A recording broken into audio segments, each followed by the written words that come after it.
But I was looking at your other PRs from 2009 too, and what 16:10 is a PR in in the 5K, 33:08 in the 10K, 1:13 in the half marathon, and looking at how far you've come in that amount of time is remarkable. And I mean, what do you attribute that success to? Was there a point in time where you said, "I'm gonna commit myself to this," and results be damned, or I'm going to get to a certain point, or what happened there? I probably could trace back to 2002. I was a senior in high school, and I had run, I think, like 5:28 in the mile, and oh gosh, I don't know, maybe 12 minutes for the 2 mile or 12 something.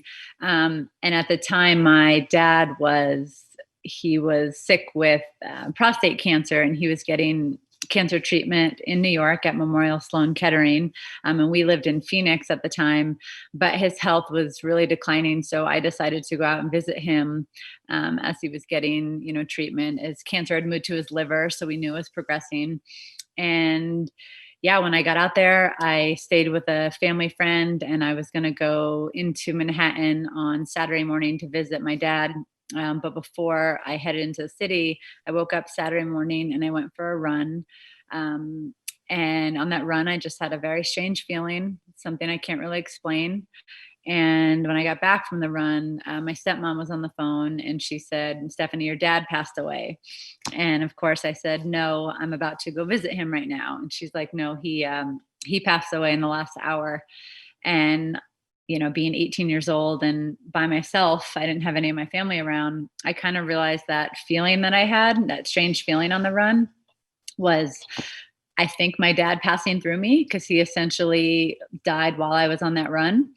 And I believe I made a choice, maybe unconsciously at that moment, where my life could have gone this direction or it could have gone that direction. And I just chose to look at things in a positive way. So I got back to school, and this was February, and I started my track season.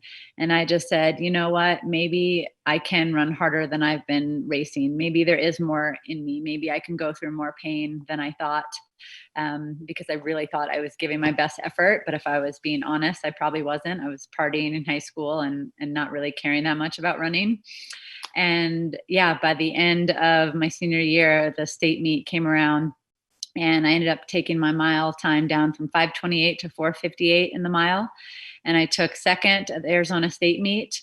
And then I was contacted by UCSB to come run there and get kind of a partial scholarship. So things just started to go into the right direction for me. And I said, okay, I think I'm going to do this running thing in college and be a collegiate athlete. And then I got to Santa Barbara, and it was still, of course, out of state tuition because I was from Arizona. And I loved my coach, Pete Dolan. I loved all my teammates. I was like, this is where I'm supposed to be. Even though my dad passed away a few months ago, this is it. But shortly after I got there, my mom called and she said, "Stephanie, after your dad passed away, he had some financial trouble with his company. And so the company ended up going bankrupt. So we actually didn't have any money to afford college anymore." So she said she had to pull me out of UCSB. And I was devastated because, of course, I had just lost my dad, and I'm trying to think, this is the right way. This is the path I'm supposed to be on, running. And here I was going to have to leave.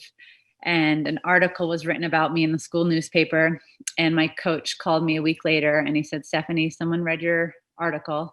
And for whatever reason," and it's probably, my dad looking down, an anonymous donor decided to fund the rest of my college career. And so someone who didn't know me basically paid thousands and thousands of dollars to keep me at school.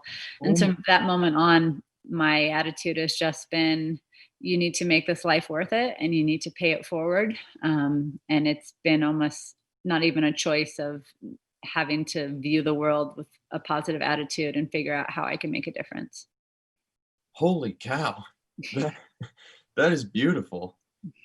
That's amazing. I mean, it's that how clear that is for you too, and how powerful that is. I'm sure that you think about it all the time. When somebody asks me why I run, I can't give a straight answer. Uh, but that's incredible. And um, man, did you ever find out who that person was?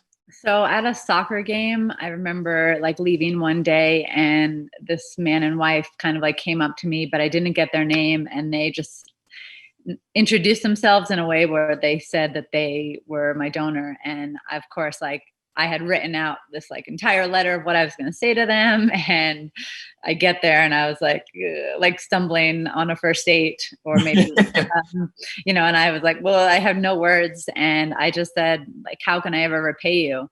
And they just said, like, essentially, like, just make your life worth it and keep living your dreams. And so that has essentially what has been my motivator and inspiration. And I have to believe that was my dad from heaven, like sending someone to watch over me. And, I also look at how my father's death affected the rest of my family. Unfortunately, my brother, who was like kind of my best friend, he's 3 years older than me. I have three brothers, but my closest brother, he, I think, in a way, took my dad's death and went down the path of drugs. And he became a heroin addict. And we almost lost him a few years ago to an overdose.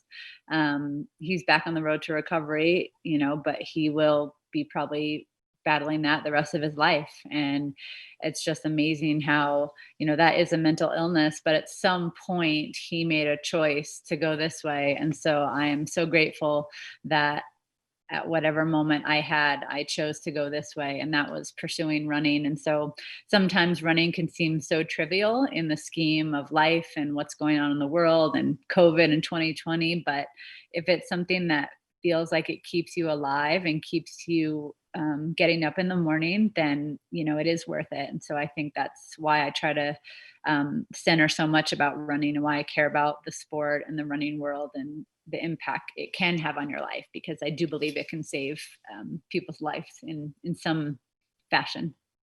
Absolutely. And I mean, I'm sitting here thinking like, oh, I was gonna talk about your track times, and that feels trivial to No, talk. no, you still can. Like I said, the hard part too is like, just because I've had these experiences doesn't mean other people who haven't, their lives are any less meaningful, or their struggles, like everyone's struggle is so relative. So if this seems like the hardest in the world to someone that's very different than what I went through, but I would never want someone to lose a parent or to have, both parents have cancer, like all the things that I've gone through.